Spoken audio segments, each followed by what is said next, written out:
नमस्कार दोस्तों, मैं असिस्टेंट प्रोफेसर अंतिमा और आप सबका बहुत बहुत स्वागत है हमारे चैनल हिंदी नारी में। आज हम बात करेंगे साक्षात्कार की, क्योंकि परीक्षाओं का मौसम शुरू हो गया है और कुछ परीक्षाओं के रिजल्ट भी आने लगे हैं। अब साक्षात्कार ही अगला पड़ाव होने वाला है और मेरे से बहुत सारे लोगों ने ये क्वेश्चन भी किया है कि साक्षात्कार की तैयारी कैसे करते हैं और क्या रिटेन पढ़ते वक्त भी साक्षात के कुछ बिंदुओं की को ध्यान में रख के पढ़ा जा सकता है, साक्षात्कार में क्या क्या डॉक्यूमेंट्स लगते हैं। तो इन सभी प्रश्नों के जवाब के साथ और साथ ही मेरे कुछ अनुभव, क्योंकि मैंने यूपीजीडीसी और हायर कमीशन दोनों के इंटरव्यू की तैयारी करी है और उसके साथ मैंने कुछ विश्वविद्यालयों में भी इंटरव्यू दिया है। उसके साथ जूनियर की बात करें तो टीजीटी, पीजीटी, केवीएस, एनवीएस के भी मैंने साक्षात्कार दिए हैं। तो ये सारे अनुभव कुछ आप सबके भी काम आ सके, इसका मेरा पूरा प्रयास रहेगा। तो सबसे पहले बात करते हैं हम हायर एजुकेशन में और में असिस्टेंट प्रोफेसर में और डॉक्यूमेंट्स की। जो सबसे ज़्यादा इंपॉर्टेंट होता है कि डॉक्यूमेंट्स क्या होना चाहिए, क्या क्या नहीं होना चाहिए, क्या अगर मेरे पास नहीं है तो साक्षात्कार में नहीं लेने दिया जाएगा। तो बात करें अगर हायर कमीशन की और यूपीजीडीसी की, तो दोनों ही कमीशन जो हैं वो इंटरव्यू से पहले अपने अपने एक फॉर्मेट निकालते हैं, जिस फॉर्मेट पे आपको डॉक्यूमेंट्स देना होता है। हायर कमीशन 6 परिशिष्ट में, परिशिष्ट 1, परिशिष्ट 2 करके ऐसे 6 परिशिष्ट में अपने फॉर्मेट निकालता है। वहीं यूपीजीडीसी अटेस्टेशन फॉर्म के फॉर्मेट में अपना पूरा प्रारूप निकालता है कि आपको क्या क्या डॉक्यूमेंट्स और कैसे कैसे फॉर्म भरने हैं। तो सामान्यतः डॉक्यूमेंट्स की बात करें तो हम पहले आवेदन पत्र आपको देना पड़ता है। उसके बाद से फिर हाई स्कूल के, इंटर के, बीए ग्रेजुएशन के 3 साल के और एमए के भी 2 साल के। इसके अलावा आप नेट जेआरएफ के, बीएड है तो वो, पीएचडी है तो उसके भी, और इसके अलावा जो भी एक्स्ट्रा क्वालिफिकेशन आपके पास हैं जो आपके इंटरव्यू को मजबूत बनाने में और योगदान करेंगे, उसको सब डॉक्यूमेंट्स को भी आप ऐड कर सकते हैं। ये एकेडमिक्स डॉक्यूमेंट्स की बात होगी। अब इसके अलावा हम बात करें तो लगता है जो वो चरित्र प्रमाण पत्र 2 संभ्रांत अधिकारियों द्वारा जो बनाया जाता है। इसके अलावा आपके जो लास्ट इंस्टीट्यूशन रहता है उस इंस्टीट्यूशन से एक प्रमाण पत्र लगता है। और फिर जो अगर आप किसी विशेष जाति से, जैसे ईडब्ल्यूएस से, ओबीसी से, एसटी से, एससी से बिलोंग करते हैं तो आपको उस जाति का प्रमाण पत्र भी होना चाहिए। और यूपी हायर की बात करें तो अगर आपको जो महिला कैंडिडेट है उनको महिला सीट नहीं चाहिए तो उसके लिए उन्हें परिशिष्ट 4 पे भर के देना पड़ता है कि आपको कि मुझे केवल महिला नहीं सीट नहीं चाहिए, क्योंकि हायर कमीशन में ऐसा होता है कि जो महिला है उनको महिला सीट ही प्राथमिकता में दी जाती है और जो पुरुष है उनको पुरुष सीट ही दी जाती है। तो अगर महिला को महिला सीट केवल नहीं चाहिए, वो पुरुष सीट या महिला सीट दोनों में से कोई भी लेना चाहती है, तो उसको परिशिष्ट 4 भर के देना पड़ता है। और इसके अलावा हम बात करें तो साथ में शपथ पत्र होता है प्रारूप हायर कमीशन में। ये आपको परिशिष्ट 6 परिशिष्ट में ये सारे प्रारूप मिल जाते हैं और ये सारे जो डॉक्यूमेंट्स होंगे वो स्वप्रमाणित होंगे। और इसके साथ ही अगर हम बात करते हैं यूपीजीडीसी की, तो अटेस्टेशन फॉर्म के रूप में उसमें पूरा फॉर्मेट जिसमें आपकी पूरी डिटेल होती है और उसके साथ जितनी भी डिटेल होती है वो सारे डॉक्यूमेंट्स की 2-2 प्रतियां साथ में लगती हैं जो सारी सेल्फ प्रमाणित होती हैं। आवेदन पत्र उसमें आपको आवेदन करना पड़ता है और विथ फोटोज़ लगा करके, और इस सब की आपको 2-2 सेट आपको बना करके लेके जाना होता है, क्योंकि एक तो वहाँ पे जमा होती है। तो जब आप इंटरव्यू के डेट में जाते हैं वहाँ पर, तो सबसे पहले आपका डॉक्यूमेंट वेरिफिकेशन किया जाता है। उसमें आपके मूल जो प्रमाण पत्र हैं, जो उसके साथ आपके जो फोटोकॉपीज जो भी आपने लगाया है स्वप्रमाणित प्रमाण पत्र, उन सबको चेक किया जाता है, वेरीफाई किया जाता है। और उसमें से अगर कोई भी नहीं होता है इन केस, तो उसके लिए आपको 1 हफ्ता के लिए समय दिया जाता है और आपसे एक एप्लीकेशन लिखवाया जाता है, एफिडेविट आपसे लिखवाया जाता है कि आप इसको 1 हफ्ता के भीतर जमा कर सकते हैं। तो इसके लिए आपको वो समय दिया जाता है। अगर आपके पास उस समय कोई डॉक्यूमेंट्स नहीं है तो, और इस जो गैर ज़रूरी डॉक्यूमेंट्स आपके पास नहीं है तो उसके लिए आपको लिखित में एप्लीकेशन दिया जाता है और आपको 1 हफ्ते का समय दिया जाता है। उसके बाद हम वहाँ पे फ़ीस जमा होती है, जो भी आयोग की जो फॉर्मल सी फ़ीस होती है वो जमा होती है। और इसके बाद आपको इंटरव्यू के लिए भेजा जाता है, वहाँ पे आप वेट करते हैं। तो हायर कमीशन में तो ऐसा होता है कि आपको एक फॉर्मेट दिया जाता है 1-2 पेज का, जिसमें आप अपने सारे जितने भी एजुकेशन क्वालिफिकेशन और अपनी विशेषता है वो आप उसमें लिखते हैं। उसके बाद आपको आपकी जब बारी आती है तो आपको इंटरव्यू बोर्ड में भेजा जाता है। ये हो गई जो फॉर्मली जो तैयारी की जाती है इंटरव्यू में जाने के लिए। और इसके अलावा जो एक बहुत ज़रूरी प्रश्न होता है कि गेटअप कैसा होना चाहिए, क्या पहन के जाना चाहिए जिससे इंटरव्यू लेने वाले के ऊपर भी अच्छा प्रभाव पड़े। तो इसमें कोई बहुत ज़्यादा लिखित में नहीं है, आपको फॉर्मल ड्रेस पहन करके आना है। लड़कियां हैं तो अगर वो चाहें तो फॉर्मल सी साड़ी या फिर फॉर्मल सूट भी पहन करके आ सकती हैं, और लड़के फॉर्मल पैंट और शर्ट में भी इंटरव्यू देते हैं।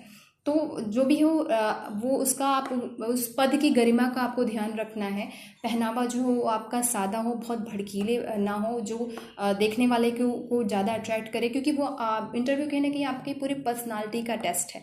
तो इसलिए बहुत ज़रूरी है कि आप ये सारी चीज़ें सामने वालों को अपनी पर्सनालिटी से अट्रैक्ट करें, ना कि बहुत ज़्यादा भड़कावे वैसे पहनावे से, बहुत ओवर लाउड मेकअप वगैरह से। तो एकदम सादगी में जाइए और इंटरव्यू में अपना एक सादगीपूर्ण प्रभाव छोड़िए। इसके अलावा आप कुछ पर्सनल नीड के सामान रख सकते हैं, रिफ्रेशमेंट वगैरह के, क्योंकि इंटरव्यू अगर आपको दिया है 9 से 11 है तो ज़रूरी नहीं है कि सबसे पहले आपका इंटरव्यू हो, तो वो टाइम लग सकता है। एक लिखित में जितना टाइम लगता है उससे हमेशा मान के चलिए 2-1 घंटा ज़्यादा भी लग सकते हैं।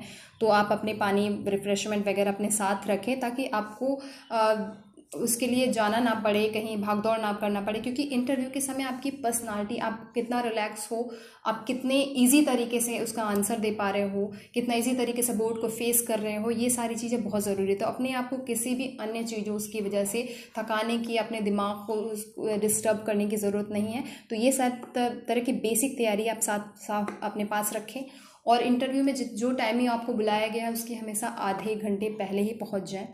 और हम बात करें अगर यूपी हायर की, तो ये इन जो है वो आयोग में ही इंटरव्यू होता है, यूपी जीडीसी भी आयोग में ही होता है। दोनों इंटरव्यू अपने अपने बोर्ड में कराए जाते हैं। अब बात करते हैं कि जो अन्य चीज़ें ज़रूरी होती हैं, ये सब तो साजो सामान हो गए, और इसके अलावा जो आपको ज़रूरत है वो कॉन्फिडेंस की बहुत ज़्यादा ज़रूरत है कि आप बिल्कुल कॉन्फिडेंट होना चाहिए, क्योंकि आयोग ने आपका रिटन टेस्ट ले लिया है, आपका नॉलेज वो एक बार की देख चुकी है। अब आपको क्या करना है, वहाँ पे आपका कॉन्फिडेंस देखा जा रहा है, आपके व्यक्तित्व का परीक्षण किया जा रहा है। तो बहुत ज़रूरी है कि आप कॉन्फिडेंस में रहें। बहुत चीज़ें ना लाउड होनी चाहिए, ना बहुत चीज़ें बहुत ही लो होनी चाहिए, और इंटरव्यू ऐसे हो कि आप बहुत सरल भाषा का प्रयोग करें, बहुत अतिरिक्त क्लिष्ट भाषा का प्रयोग ना हो, जिससे क्योंकि जो बातें आप थोड़ी सी सुनने वाले को अलग लगेगी कि प्रश्न वहीं से होता है, और इंटरव्यू में आप वही चीज़ बोलें, जो वही चीज़ सामने वालों को उसी का जवाब दें जिसकी डिटेलिंग आपको आती हो, जिसकी डिटेल आपको कर सकें। ज़रूरी होता है कि अगर आपकी पीएचडी है या आप पीएचडी कर चुके हैं या कर रहे हैं, तो जो आपका टॉपिक है उसकी आप कम से कम अच्छी से तैयारी आपको होना चाहिए, क्योंकि प्रश्न वहीं से लगभग स्टार्ट होता है। आपने जो अपना डॉक्यूमेंट्स में जो अपने डिटेल भरी है, आपका जो बैकग्राउंड है उसकी एक फॉर्मेट की तैयारी होनी चाहिए। आपके नाम से लेकर के, आपकी जगह से लेकर के, आपकी स्कूलिंग और पढ़ाई कहाँ कहाँ से हुई है वो सब हो सकता है। विश्वविद्यालय आप जैसे पढ़े उस विश्वविद्यालय की हिस्ट्री को पूछा जा सकता है। पेपर आपने क्या क्या स्पेशल पेपर पढ़ा है उसको भी पूछा जा सकता है। जैसे कि मैं जब इंटरव्यू देने गई थी तो मुझसे मुंबई यूनिवर्सिटी के बारे में पूछा गया, क्योंकि मेरी जो पीएचडी है वो मुंबई यूनिवर्सिटी से है। तो मुझसे मेरे टॉपिक से पहले ये पूछा गया कि मुंबई यूनिवर्सिटी या फिर मुंबई से कौन कौन प्रसिद्ध विद्वान हुए हैं, कौन सी अच्छी पुस्तकें आई हैं। तो आपके बैकग्राउंड से ही क्वेश्चन बनते हैं। इस तरह के प्रश्नों की तैयारी आप पहले से बहुत कर लें।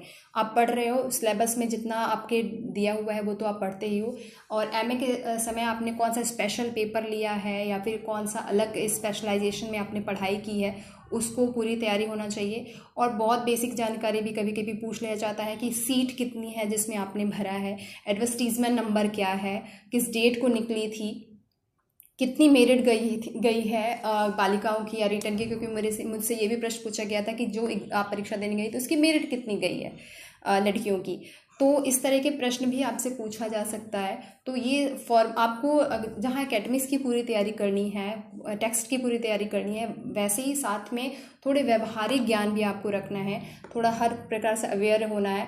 आपको आपकी हॉबी के बारे में पूछा जा सकता है, तो जो भी दीजिए ऑनेस्ट आंसर दीजिए, रटा रटाया आंसर ना हो, हो सकता है कि आपकी कोई हॉबी ना हो या आपको बिल्कुल इस समय ध्यान ना आ रहा हो, तो आप प्रश्न को बिल्कुल बोल सकते हैं कि नहीं, घुमा फिरा करके उत्तर देना या फिर पूरे बोर्ड को मिसगाइड करने से इम्प्रेशन और बुरा पड़ता है। तो आप जिन प्रश्नों का आपको उत्तर नहीं आ रहा है उन प्रश्नों पे आप सीधे बोल सकते हैं कि इस प्रश्न को का उत्तर मुझे अभी नहीं आ रहा है, मैं इसको बाद में ज़रूर ढूंढूंगा या ढूंढूंगी। एकदम स्ट्रिक्टली नहीं भी नहीं करना है, रिजिड नहीं होना है, आपको बहुत पोलाइट होकर के आंसर करना है। और मे भी कई दफ़ा वो पढ़ाने को भी बोल सकते हैं, तो एक दो टॉपिक आप तैयार करके जाएं जिसको अगर वो इन केस कहा जा रहा है पढ़ाने को, कि टीचिंग का एग्ज़ाम है, आपको बच्चों को फेस करना है, तो इसलिए पढ़ाने की भी एक तैयारी आपको करके जानी होगी। और ये पढ़ाने की तैयारी आपको बोर्ड पे और ऐसे वर्बली दोनों पढ़ाने की तैयारी करके जानी होगी। इसके साथ चाइल्ड साइकोलॉजी के, बच्चों की साइकोलॉजी के भी कुछ प्रश्न पूछे जाते हैं कि बच्चे ऐसे हों या बच्चे वैसे होंगे तो आप कैसे ट्रीट करेंगे, अगर आपका अपने साथी मित्रों या फिर कलीग्स के साथ आपका कैसा बिहेव रहेगा, इस सब पे भी कुछ प्रश्न पूछे जाते हैं। इसके कुछ पॉइंट्स हैं जो सीरीज़, इसके जो पॉइंट्स बनते हैं, इसको मैं जिसके प्रश्न बन सकते हैं उसको मैं अपने टेलीग्राम चैनल पे भी इसके पॉइंट्स बना करके डाल दूंगी, आप सब वहाँ पर भी उसको देख सकते हैं। और तैयारी कैसे की जाए, सबसे ज़्यादा ज़रूरी ये है। इसके अलावा एक और जो ज़रूरी चीज़ होती है कि आप बुक्स, क्योंकि आप टीचिंग के फील्ड में जा रहे हो तो आपने क्या बुक्स पढ़ा है, आपकी फेवरेट बुक क्या है, या फिर आपने आखिरी कौन सी किताब पढ़ी है, ये, और उस बुक का, उस किताब का सेंट्रल आइडिया क्या है, क्यों प्रभावित हुए, आप बच्चों को क्या सिखाएंगे, और अगर आसपास कोई विशेष घटना हुई हो आपके विषय से रिलेटेड तो उसके बारे में भी पूछा जा सकता है। क्योंकि जब मैं KVS का इंटरव्यू देने गई थी उस समय नामवर सिंह जी की मृत्यु हो गई थी, तो मुझे उनसे वो भी पूछा गया था कि वो कौन है। तो और जब मैं NVS का इंटरव्यू दी थी तो मुझसे यही पूछा गया था कि किताब आपने कौन सी लास्ट में पढ़ी थी। उस किताब को, मेरा इंटरव्यू बस उस किताब पर ही बेस करके पूछा गया कि मैंने आखिरी किताब कौन सी पढ़ी, वो कैसे आपको क्यों प्रभावित करती है, क्यों अलग है, आप उनको दूसरों को पढ़ने का सजेशन क्यों देंगी, इससे ज़्यादा प्रश्न मुझसे पूछे गए थे। और NVS में मुझे सबसे हाईएस्ट थे, और मुझे कहीं ना कहीं लग रहा है कि वो बुक जो मैंने उनको बोली थी, मैंने आज़ादी मेरा ब्रांड अनुराधा बेनीवाल जी की पढ़ी थी और उसको मैंने काफ़ी अच्छे से उनको समझाया था। तो ये सारी चीज़ें आपको प्लस पॉइंट देती हैं आपके एकेडमिक्स के अलावा। अब बात करें कि तैयारी कैसे कैसे की जाए, तो आप एक बुक बना लीजिए, कॉपी आप, क्योंकि नोट्स बनाने पड़ते हैं, सब रिटन को नोट्स बनाते हैं इंटरव्यू तो कई दफ़ा ऐसे ही बोल चाल हल्के में लिया जाता है, लेकिन टीचिंग के भी इंटरव्यू अब उतने आसान नहीं रह गए, तो आपको नोट्स बनानी पड़ेगी। नोट्स में आपको जहाँ पेज बाय पेज में आपको पर्सनल इन्फॉर्मेशन के बारे में लिखना होगा कि आप कहाँ से बिलोंग करते हैं, नाम क्या है, घर में क्या क्या चीज़ें हैं, और किस किस शहरों में आप रह चुके हैं, कौन कौन से विद्यालय में पढ़े हैं, इंटरेस्ट क्या है, कोई स्पेशल अगर टर्म्स हैं क्या, या फिर योग्यता है आपकी, तो वो सब आप उसमें लिखेंगे। और एक अलग उसी के दूसरे पार्ट में आप अपने एकेडमिक्स और टेक्स्ट से जुड़े सारी इन्फॉर्मेशन लिखेंगे। PhD वगैरह का आपने की है तो उसकी डिटेलिंग आपको पूरी होनी चाहिए अच्छे से। और आप ये कर सकते हैं कि आपको ऐसे, ये बहुत मैं यूज़ करती थी, मुझसे जो भी शख्स मिलता था मेरे इंटरव्यू के दौरान, मैं सबसे कहती थी कि कोई भी प्रश्न पूछो, अगर वो मेरे विषय का नहीं है, उसको नॉलेज भी नहीं है, तो भी मैं उससे बोलती थी कि आप मुझसे पूछिए जो भी आपको दिमाग में आ रहा है, एज ए बोर्ड की तरह आप मैं मुझसे पूछूँ, और एज अ एप्लीकेंट की तरह मैं उस समय भी जवाब दूंगी, क्योंकि इससे आपकी शैली डेवलप होती है। जैसे एक मॉक इंटरव्यू वगैरह होते हैं, उसको ज़रूरी नहीं है, क्योंकि टीचिंग के क्षेत्र में मॉक इंटरव्यू बहुत कम होते हैं, कि आप फिर कह सकते हैं होते ही नहीं है, तो आप वैसा माहौल क्रिएट कर सकते हो। आप लोगों से, जो भी जिनसे भी लोगों से मिलो, सीनियर से मिलो, जूनियर से मिलो, हर तरह के लोगों से मिलो, और उनसे बोलो कि वो आपसे प्रश्न करें। अगर वो आपके एजुकेशन फील्ड के नहीं है तो ऐसे जो भी उनके दिमाग में प्रश्न आ रहा है, क्योंकि व्यवहारिक और एकेडमिक्स दोनों प्रश्न पूछे जाते हैं, तो उस तरह के वो प्रश्न करें। जितने ज़्यादा आप जवाब दोगे, जितने ज़्यादा प्रश्न फेस करोगे बोल चाल के लिए, उतना ज़्यादा आपको कॉन्फिडेंस होगा, और आप वहाँ पर वही सारे शब्द कई दफ़ा आपको ध्यान भी आते हैं। और अच्छे अच्छे कोटेशंस याद कर सकते हैं आप अपने इंटरव्यू में बताने के लिए। तो ये सारी जानकारी तो फॉर्मल रूप से है, अभी आप सब रिटर्न की भी तैयारी कर रहे हैं, आप वो लगातार करते रहिए। उससे पहले मेरे कुछ ये छोटे छोटे टिप्स थे। आगे आने वाले समय में जैसे जैसे इंटरव्यू वगैरह की डेट आती रहेगी, वन बाय वन हम उस पर पूरी इन्फॉर्मेशन के साथ वीडियो बनाएंगे। कुछ इन्फॉर्मेशन हमें जो मेरे नॉलेज में होती है और नहीं जी वो भी होती है, उसको हम बाकायदा सोर्सेज, राइट सोर्सेज से पता करके आपके सारे प्रश्नों का उत्तर देते हैं। मेरे और मेरे चैनल की तरफ से आप सभी को अच्छे भविष्य के लिए बहुत सारे शुभकामनाएं। शुक्रिया।